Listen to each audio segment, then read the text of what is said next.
Hi, folks. Welcome. We are here with Ru Budhi, a Filipino-American real estate investment broker. And we're here live on Facebook. And if there's someone watching who wants to ask a question, you can go ahead and put it in there and we'll try to respond to it.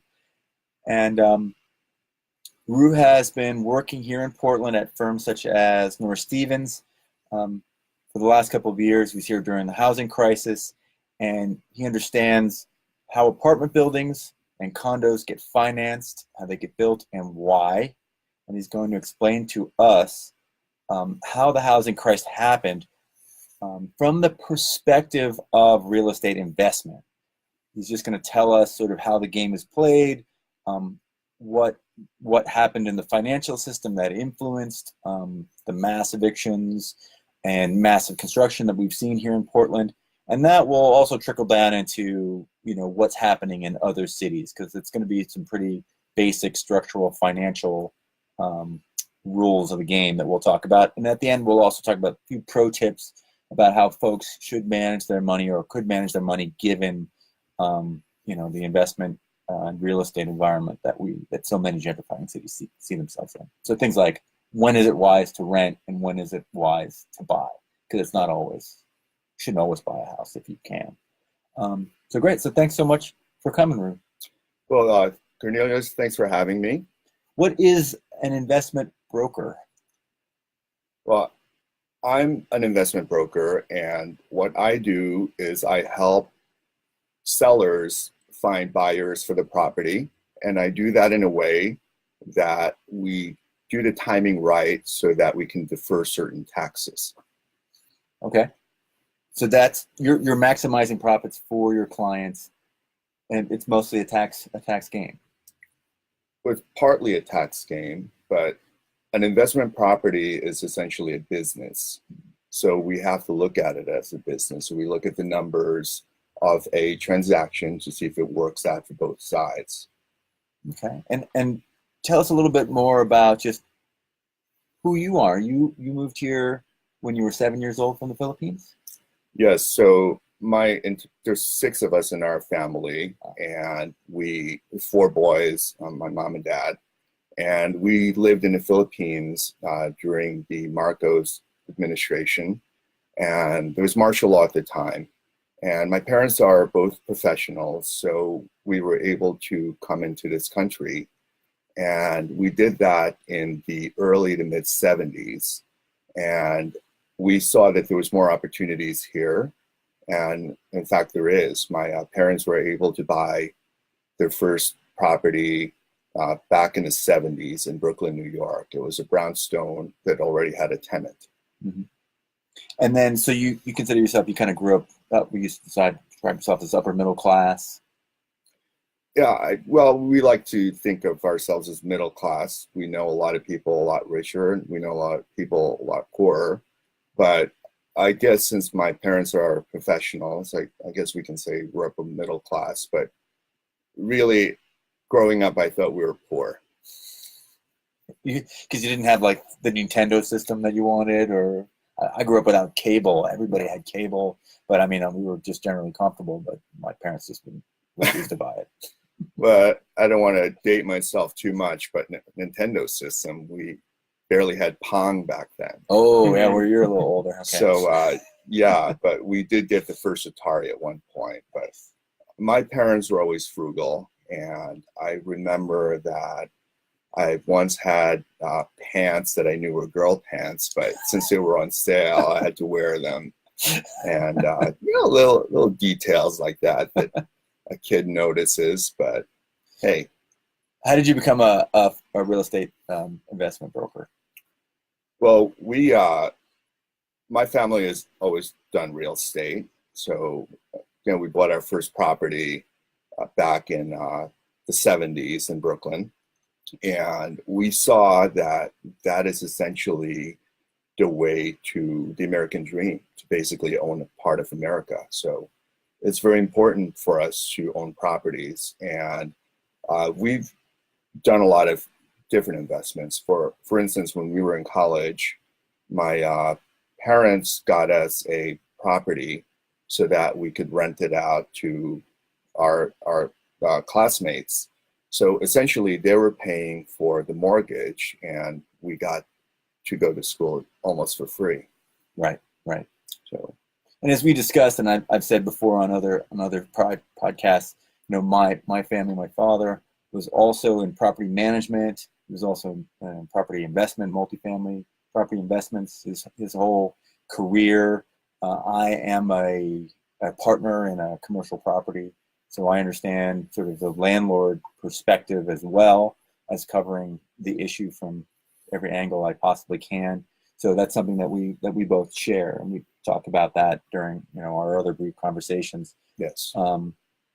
So when did you come out here to Portland, and when did you start focusing on what's going on out here?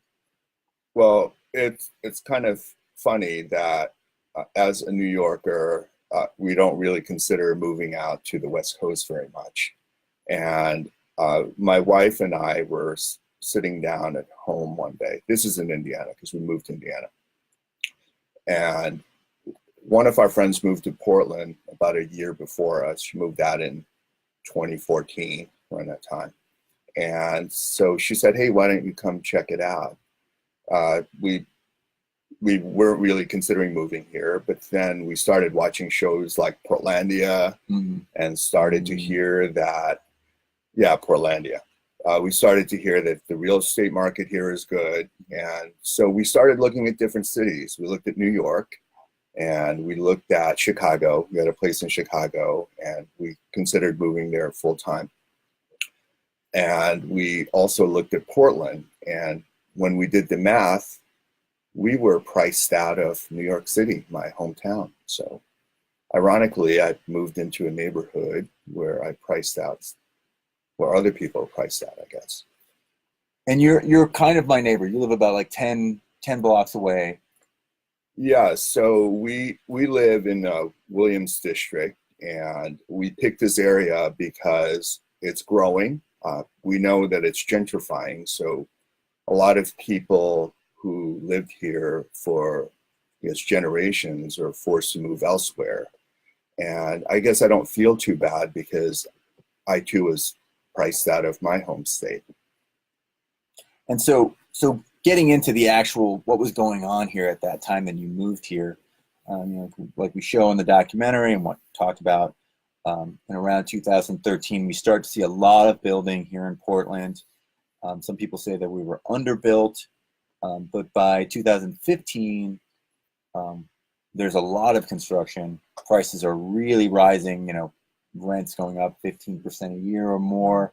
We're seeing whole buildings get evicted, and lots of buildings are being knocked down, and multifamily properties are being put up in their place. So what do you see? What was driving that at that time? What were the market forces in effect that you saw? Well, if you look at the unemployment rate of the entire West Coast, you'll notice that they're very similar.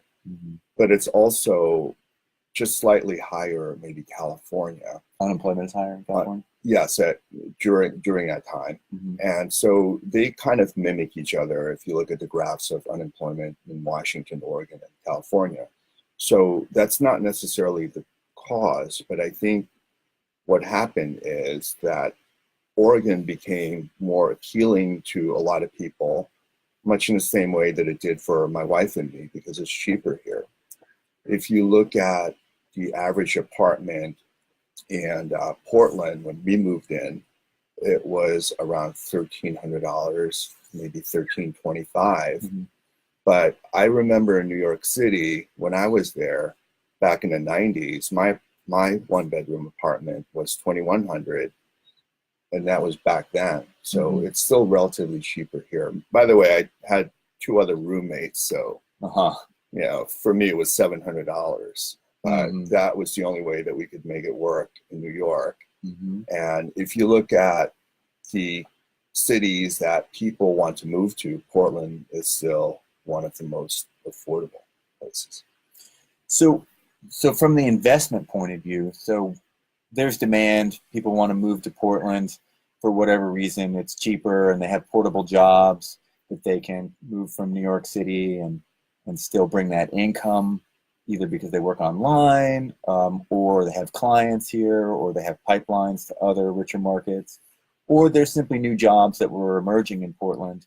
More people moved here and became entrepreneurs. Anyway, lots of people moving here, and they could afford to pay more for selling property in California and moving here. So, but what is driving sort of like the spiral of rent outside of, sheer theoretical demand? Do you think that the fact that Portland did not have a lot of restrictions on, didn't have a lot of renter protections, that is, you can evict someone in 30 days without cause, is that driving some of the rent increases? Well, I'm not sure that investors just looked at those rules and said, hey, this is a favorable spot for us. I think that they saw that Portland is pretty much undervalued compared to other cities. And even today, average rent is still lower. So I think that because of that, they felt that Portland is the way to go in a westward migration, although we're already in the West Coast. Mm-hmm. But I think that ever since the Oregon Trail in the 1800s, people have always come here for opportunity, different opportunities, and I think it's still there with housing because we still have room to grow. The market is still growing at this point. Right, and so the ability to purchase a building and evict everyone and then bring it up market, you see these jumps in value. You need to either acquire a building and increase the rent, or you need to buy a building, knock it down, and build something that is taking advantage of full pricing, right? Yeah. Well, yeah, obviously you don't want to be the bad guy and evict everyone from a building. I know that obviously there's new regulations to help families not get displaced. People go to school in certain areas and they want to stay there. So you don't want to do that. But the reality is that a lot of the buildings, like on Hawthorne, for instance, we've seen people who are still paying around $500 a month in rent there. Meanwhile, in that area, for one bedroom, the market is probably closer to $1,300. So it's just undervalued, and that's why we're seeing a lot of tenants getting displaced because they were just paying too low for their rent to begin with. Yeah, and so the rents jumped, and there were these mechanisms that allowed landlords to raise the rent overnight. Star Management in 2015 recommended to its customers, its clients, the landlords, to raise the rents 30% on renewal. And because there was no restriction on that, you had the freedom to fully plumb the depths of the market, to find out what will the market bear. Well, obviously the market determines what rent pricing will be, and even without any regulations, there's only so much that a tenant can afford.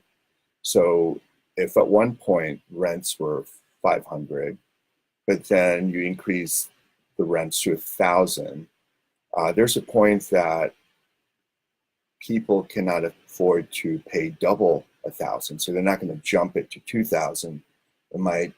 It might go up to maybe $1,200, $1,300, and so on. So it's not the lack of regulation, I believe, is because there wasn't any need for it. But I guess at this point, a little bit of regulation could be good. Yeah, we'll talk more about that as we get further in. So it seems like there was a lot of investment moving into Portland to capitalize on this spiraling rent. Did you see? Well, first of all, did you see this kind of precipitous rise in rent, triple-digit, rent increases? Big returns on investment, big cap rates in other cities? Well, you mean low cap rates? Low cap rates. Yeah, so our cap rates in Portland have declined. I think now it's around 5.3. Explain what cap rate is. Yeah, so basically a cap rate is a way to compare different properties. So if we're looking at multi-unit housing, although one could have many more units than another, we can compare that investment using a cap rate. And to boil it down, a 5 cap rate just means that for every $100 that you spend in a property, it returns $5 a year. Generally, the lower the cap rate, the better, the nicer, newer, shinier the building. So it's in a more desirable spot. And the reason why you make less money from those buildings is because you are essentially have less risk, since the demographics in that area would probably have better credit and so on. Mm-hmm. Does that make it easier to understand? Sure. But you had probably a lot of opportunity in a place like Portland, where because you could bring the property up because it was undervalued, right? You could purchase a property and then move it up to the average rents or beyond, based on its improvements and location. Were you seeing these big margins in other West Coast cities? Like, was it a universal, or were people like, wow, Portland in particular, like you said, was undervalued? No, I think gentrification happened all over the country. I know in New York, our brownstone was $42,000 back in the 70s. Mm-hmm. And now it's unaffordable for anyone else. Meanwhile, a couple immigrants were able to buy it back then. Mm-hmm. And today it's almost impossible to do so. Right. I'm not sure that this phenomenon is only in Portland. Sure. But it is happening here at a great extent. So were you aware of other hot markets at the time? Because we're not talking about 30-year increase in value. We're just talking about 18-month increase in value, or 2 to 3 year increase in value, 15%, rent increases, or average in Portland during that time, in 15, 16, 13, 2013. You mean if we're comparing it to East Coast properties? Or other places in the West Coast? Was there a sense that the Portland market is hot?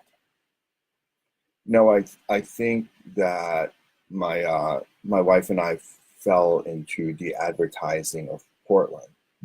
So shows like Portlandia that started in 2011 told us that this is a culturally diverse place, or at least a liberal state, and it might be a good place to live, and got the greenery and so on. So we came in because of that. But we also looked at other markets. And in terms of the investment climate, not for yourself personally as a consumer or a potential resident, but in terms of you as a broker between investors and properties on the ground, was there a sense from your clients that Portland is a hot market? We have a lot of capital migration coming in from different states and from different countries, like Asia, like countries in Asia. But for the most part, it's local. It's commercial real estate. It's multifamily commercial real estate is fairly local. So a lot of the investors are here to begin with. And a lot of them don't necessarily invest in properties that they cannot drive to. Mm-hmm. So a lot of the mom and pops in this area, they live in this area. So this is where they're going to invest in. So I think looking at other markets, maybe some of the larger companies that can take advantage of different markets would do that. Mm-hmm. But I think the vast majority of the landlords here live in the area. So then, in terms of investment, what is the proportion of local to, we'll say, outside, whether that's out of state or out of foreign offshore investment comes in? And by proportion, I mean like there's 100% is all the properties in Portland, right? Like what percentage is being driven by investment outside of the local market? I guess it depends on what report you read. I've seen as high as 40% of the buildings here, the money coming in from out of state or out of the country, but I don't think it's that high. So probably 20 to 40% at most. Okay. So most of the people still own the properties here. These are people who've owned properties in Portland for generations. Okay. So local investment, local owners, it's still greater. Control is still right. up to 80% of the rental market is controlled locally. Okay. And then in terms of like where the money, whether it's local folks, the money is not necessarily local.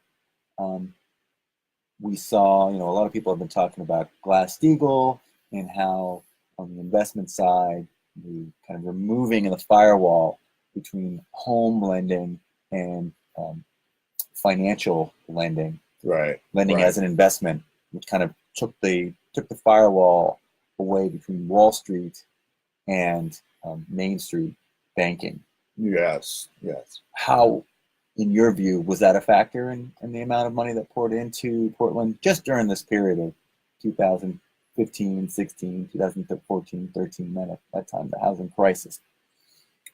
Well, looking back, I guess GlassSteagall came into effect in the 30s, 1933, I believe. And essentially at that point, like you said, that's when you want to limit banks from investing your deposits and so on into like investment properties and so on. So basically in 1999, that firewall was removed. And from there, in 2002, you start to see a lot of these CDOs. You ever hear of that? Collateralized debt obligations. You started to see that take on a lot of these mortgage-backed securities. And by 2006, 2007, hundreds of billions of dollars in collateralized debt obligations that were filled with subprime mortgages were actually being bought and sold.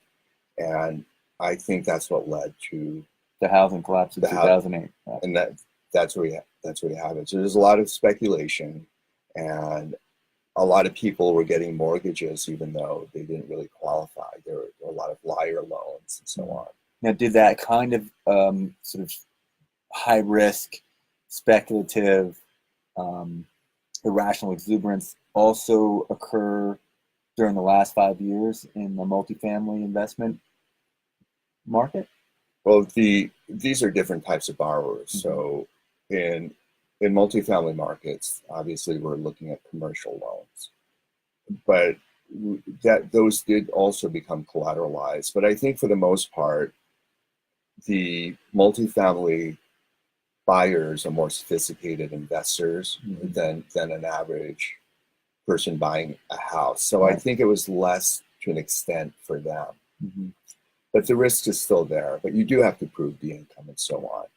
And in commercial real estate, such as multifamily, the finances of the building also is included in the financing. So it's not just the credit worthiness of the investor, it's also the property itself. So do you feel like, did Wall Street have a greater influence in that period than it does normally in terms of investment? What do you mean exactly? Did you see more? So did you see more? Some more, like hedge funds and people who operate purely investment funds begin to move into Portland market at that time, the multifamily market, or there's been reports on hedge funds who are just buying up single family houses and running them as rentals. And then of course they have a very strong profit incentive, perhaps more than, a local landlord who just needs to, make a boat payment. Yeah. So I think it comes down to how easy it is to borrow money, right?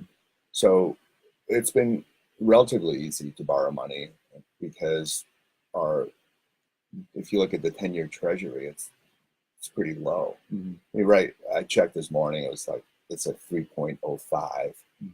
and that's higher than what it was in 2016 when it was below at 2. Mhm. So interest rates are pretty low, and because of that, it's easy for borrowers to get money for projects. And I'm not sure. I'm not sure that uh, it's necessarily Wall Street that led to that, but we needed to recover from the recession, and so we had to lower the interest rates so that we can have people buying properties. Now, so that's kind of like the peak of the housing crisis. At least that's the way a lot of people see it, was that period. Today, some people are saying the market has slowed down. Where are we at in terms of the market in your view? Well, the market has slowed down, but it's still growing. So we still have about 12,000 apartment units that are being built right now. So there's still a lot of construction. I know that before the inclusionary zoning, now in 2017, there were 10,000 plus 10,300 permits for units. And in 2018, it slowed down, but not by much. It slowed down by about 3,000 units. Mm-hmm. So you get about 10,000 units permitted each year. So in And now it's slowed 2018, there's now 7,300 Mm-hmm. new permits for new construction. Okay. So with that said, it's still bullish. Mm-hmm. The market, investors are still bullish. However, it's slowed down a little bit, but it's still growing. Mm-hmm. So I think we still have a lot to go in Portland. What neighborhoods do you think are growing fastest? Where are investors and developers moving in? Well, obviously we have to look at the definition of what's close in and Portland. How do you define close in now, in your view? I think close in, I mean, it's generally like from the bottom of the West Hills, right, out to the 82nd Avenue up to the Columbia River, and then down to Selwood is kind of like the Republic of Portland. You know, that's traditionally been, you know, as close in as 39th, right. Is close in. But now that definition is, you know, if you're west of 82nd, people still recognize that as being inside the cool part of Portland. Yeah. See, it's funny because if I ask another person, I'll get a definition of different definition of close in. I see close in as walking distance from the center of the city. Mm-hmm. And I think that there's still a lot of investment close in. Mm-hmm. So up to 39th. Actually, there's new construction all the way up to 50th. Mm-hmm. If you go on Hawthorne. So I think that the market is still hot close in, mm-hmm. but it's less so as you go out from the city. So there's few development in Gresham, for instance, mm-hmm. but you're seeing a lot in the southeast. And then Lents in places where there's been high rates of home appreciation. Has there been much, you know, new residential speculation for multifamily? I've seen less there. The correlation, it's kind of strange to look at the correlation, because if you look at Troutdale, they have some of the lowest vacancy rates right now, but you're not seeing a lot of investors there. You're seeing more in maybe downtown where there's high vacancy, up to 6%. Mm-hmm. So it's a bizarre correlation. Yeah, so let's talk a little bit about that. You know, in July, Oregon Business Magazine reported that there were 16,000 vacant units in Portland apartments, and at a time in which there was still, many consider, a rent crisis going on. Yeah. Why are those units vacant? So I actually read that article. It was Linda Baker, I believe, and she issued an erratum on that, because that 16,000 is based on approximately 5% vacancy of all the units available. So statistically, when you evaluate a property, we usually say 5% vacancy because it's hard to argue with 5%. No one really argues with 5%. Just the 16,000 just sounds better. She made up that number based on the 5% vacancy rate. Actually, at that time it might have been 4.85, and so that's just a statistical interpretation of what could be out there. But it's a fairly high vacancy rate for the amount of construction that's going on, though, isn't it? A lot of the new construction probably caused the higher vacancy rate. But I think that when you evaluate a property, we put in 5% because you have to account for a lot of things. So not generally people move in and out of buildings, and it's hard to keep track of the exact vacancy rate. But 5% is what the banks will take. So 5% is what we use when we're doing an analysis. That's in a building, though. In the building. But in the market, 5% vacancy rate seems a little high. I mean, during the crisis, the height of the crisis, 2015, say, what was the vacancy rate in the market at that time? So when we say 5% vacancy rate, that's for all properties. But you have to break down properties. So if you look at a Class A property, one example was the yard on the Burnside Bridge. When that sold, that had 50% vacancy. So that's a high-end building. Who could afford the rent for a lot of people? Now, if you look at Class C properties, a lot of these smaller mom and pop type buildings, those have lower vacancy rates, maybe in the 2%. But in all, I think that the overall vacancy rate would be 5%, but I think that it's just a number that all investors seem to rely on as a vacancy rate, as opposed to trying to pinpoint down the exact amount for a building. Okay, so I just want to make sure we don't lose the audience and myself. I mean, there's a market vacancy rate which fluctuates. There's not a constant vacancy rate of 5% regardless of what the market is doing. It fluctuates, but it's around that. Right. So what we saw was, in the data that we looked at, was that vacancy rates in 2015 and 14 plummeted well below 4%.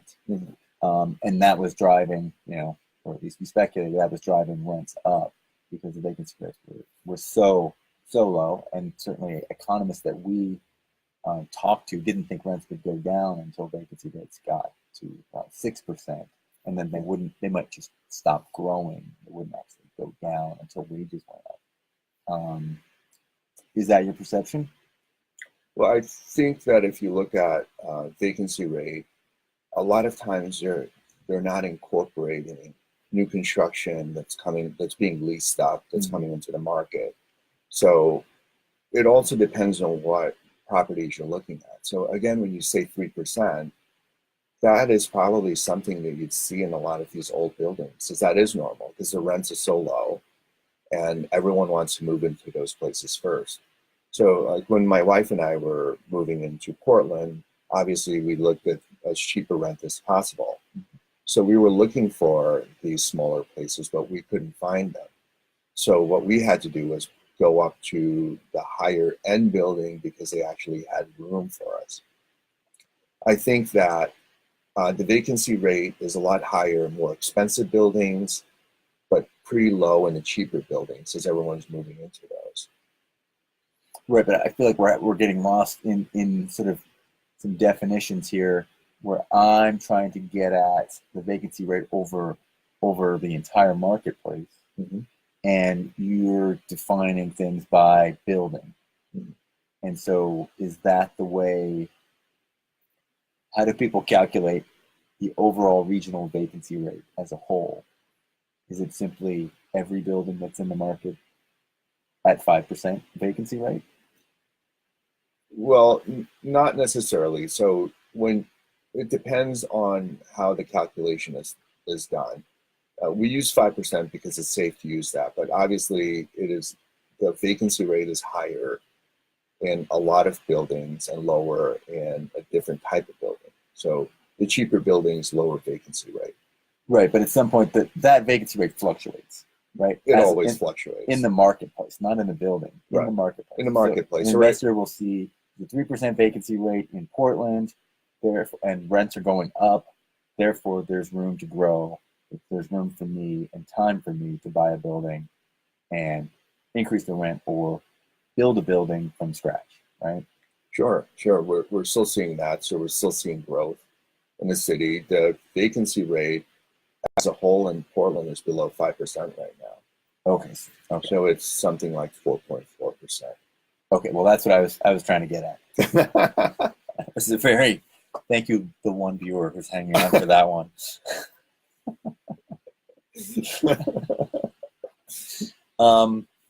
So there's sort of a myth out there about I don't know if it's a myth, but let me ask you actually, if it's why buildings remain vacant. A lot of people, anecdotal, evidence, see buildings that are vacant for a long time, brand new buildings, and it perplexes them why a building that's brand new would be empty. Right. And there's lots of theories. Why do you think a building would remain empty for a long time when the vacancy rate in the market is below 4%, according to certain real estate investment brokers? Well, it could be, it's generally the market that determines what the rent should be. So if the Yard, for instance, is offering apartment dwelling units for $4,500 a month, a lot of people can't afford to pay that, so they're not going to live there. And that's why the vacancy rate there was so high, is because you just simply cannot live there.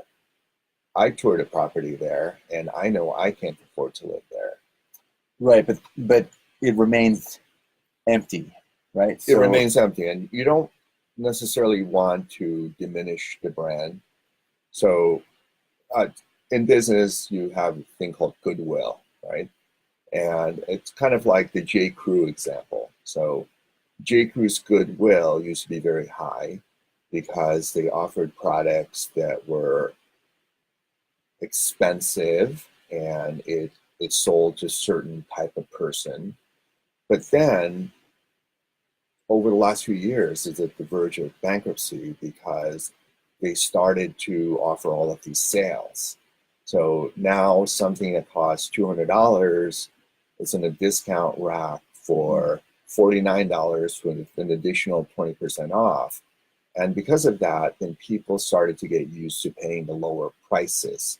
So if you take that example and you look at buildings, why would you want to live at a building for $2,000 a month when other people in there have paid lower than that? Because the goodwill of the building goes down. But you can always raise the rent. I mean, that's what happens all the time. They do. Rarely go down. They do, but there could also be something in a construction loan, for instance, that says that a rent has to be a certain amount. Mm-hmm. So it depends on the terms and conditions of the contract when building that building. So what will a developer do if they can't? So there's a fallacy here, which is the market fallacy, which is that the market is organic and not simply a product of the regulatory environment.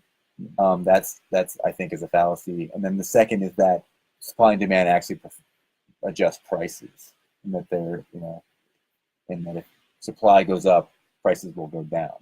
So what we're running into there is a market fallacy. Like there could be an oversupply of housing, but prices will not go down. At least in many cases, prices will not go down. Well, I think for the most part, it sticks to market principles. But I think that if you look at these Class A brand new buildings, you might see them not renting it out, so to not lower the goodwill of the building. But for the most part, if you look at the overall market, it does follow the market. And I think that you're seeing concessions in 8% of the buildings, and the vast majority of them are these brand new buildings because they have to do that. I think the city did an analysis, maybe it was CoStar, that said 80% of the new construction was 4- and 5-star sort of rated buildings in terms of quality and price. So again, that's the tough part of supply and demand, is if the only supply that's getting built is for the top of the market. It takes years for that to trickle down. Well, you have to start a building. You have to start it at a Class A in many ways, because as it becomes older and becomes dated, then it becomes a Class B and then a Class C. So unless you do a renovation, so you kind of want to build for the high end, but then it becomes lower and lower in terms of being desirable.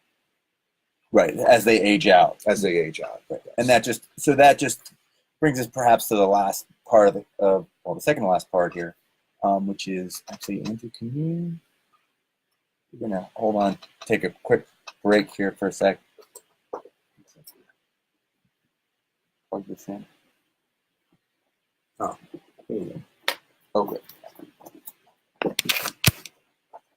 And we're back. So the idea that supply and demand will take care of, say, a rent crisis, seems to have, seems to be another fallacy, because supply and demand does take effect, and it does work, but it takes a long time for it to work. So, the idea that we'll add more buildings, but they're all going to be high-end buildings, there's a ratchet effect. It's sort of in play, and even if we have a ton of big buildings, expensive buildings, we're not going to lower the rent right away. Yeah. And when those buildings become 100 years old, it'll be very affordable to people. So that really doesn't help people within the lifespan of a normal human. So then you get rent regulations, and that's an organic response to a regulatory environment that produces these iniquities. So now we have the relocation fee, which means landlords have to pay to relocate their tenants if they raise the rent or evict without cause. They raise the rent significantly, above 10%. Do you see that that's had an effect on the market? Has that changed anything? It's kind of, well, what Cornelius is talking about is if you evict someone no cause, or if you change the terms and conditions of the contract so that the tenant is forced to move, then for studio, the landlord would have to pay $2,900 all the way up to $4,500 to relocate someone for a 3-bedroom plus. But in reality, a lot of landlords do not raise rent over 10%. If you evict someone, if someone is evicted because rent is raised 10% or higher, then it would be subject to these rules. But in reality, a lot of rent increases are not that high, so it doesn't affect the vast majority of the properties. And also, I think that it would be adversarial. They would have to basically go to court for the landlord to pay that amount to a tenant who is forced to move out. They just have to be notified. The tenant does have to trigger it, but they just trigger a written notice, and then they're legally obligated to pay that. They do, but a landlord will come up with a cause. There's probably a cause, so they're not just a cause for rent increase. A cause to evict someone. So instead of relying on just saying, "Hey, I'm kicking you out for no reason," they're going to come up with a reason. Mm-hmm. And I think that's what will happen. But in reality, have you seen many cases where a landlord has had to pay these? The LA Times, Thatcher, who was on this show, Thatcher Schmidt, who was on this show just recently, did an article for the LA Times, said there's only 3 actual payouts. There have been hundreds of requests, though. There you go. So with that said, I don't think it has affected it hasn't affected investors very much at this point, because it would have to be an adversarial process. Mm-hmm. Okay. And what person who can't afford rent can afford a lawyer? Mm-hmm. Mm-hmm. And what about what do you think would be the impact of proposed rent control if rent control came into Portland, say at 8%? Well, I think that right now, so we take an example like inclusionary zoning, which is essentially rent control already, right? So that says that I would say it's not. I would say it's a restriction on what a developer can and cannot build. it's not a restriction. The city says that if you build more than 20 units, then you have to include 20%, up to 20% of the units. That's correct. That is for people who earn 80% of the median income. Right. You're saying so they can't charge more. Like per that, capita. that is rent. Okay. Yeah, okay, but if you do the math, Mhm. right? And this is funny. Like if you look at the median income for a family in Portland, Mhm. it's around 69,000, just slightly less. What's 80% of that? Around 55,000, right? You take 55,000, you divide it by 40, that comes out to about $1,375 for the rent that the landlord has to charge for that low income family. $1,375 is pretty close to market rent. You see? Yeah, I think that's been the criticism of BYZ inclusionary zoning is that the MFI is too high. It doesn't really penetrate down into real poverty. It sounds like it's helping, but it's really the rent that comes out of it is still pretty much market rent. But you view it as rent control. So what if there was a rent control? You couldn't increase the rent for more than 8% a year until that person moved out. I think that, first of all, I don't think that's going to happen because we've already had the large rent increases. So by the time the government trying to have some intervention, the rent is pretty close. It's already a market rent. So you're not going to increase it higher than maybe 3-4% per year. I don't think it's going to go up anyway. So if you're going to regulate how much it can go up, I think what you're going to do is you're going to probably affect more of the smaller investors more. And by virtue of that, you might have some consolidation. Maybe they can't afford to be in a business anymore, and they'll sell to these larger companies. So I think at the end of the day, the people with less money, including the investors, will suffer from any rent control. Do you think that such a rent control would cause landlords always say, oh, if you put rent control in, people won't maintain their buildings, and they'll just fall into disrepair, and next thing you know, it's outcomes. That's a possibility. So if they have to make certain numbers because a building is a business. So if it has to come out from somewhere. So if you're not going to renovate as often, if you're going to lower some of the services, then you may have to do that. But the money has to come from somewhere. So that could be a factor. Do you think if Oregon adopted a just cause eviction law that would change the market? You mean if you have to give a cause? Yeah. Well, essentially that's what we have now. Well, we have no cause eviction. You don't have to give any reason. Well, we do, but then you'd have to pay the relocation. So I think in effect that's what we have, or else they pay a fine. And landlord doesn't want to go to court either, because if they lose, then they have to pay that amount plus 3 times the rent plus attorney's fees. So who wants to pay that? So I think in effect there's eviction, but only through cause from that. Do you think that rule alone? So then, sort of in the closing, what is your advice to people who have to navigate this kind of environment where they're seeing massive increases in rent? Well, I think that it depends on your station in life. So if you could live with other people, that works. Because I've done that when I was in college. And also, I think that if you have to move further out, if you have to move out to Clackamas County, Washington County, you can do that as well. So I think that's the way to go. If you can also afford to buy a house, even better. But I think that millennials have an issue with that these days. When does it make sense to rent, and when does it make sense to buy?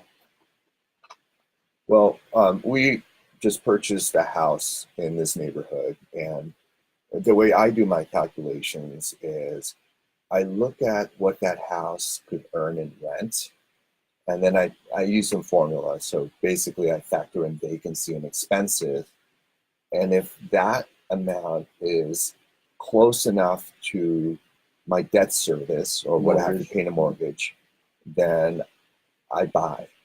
But if I find that it's way too expensive, like some of the houses, then it doesn't make sense to buy. I'd rather rent.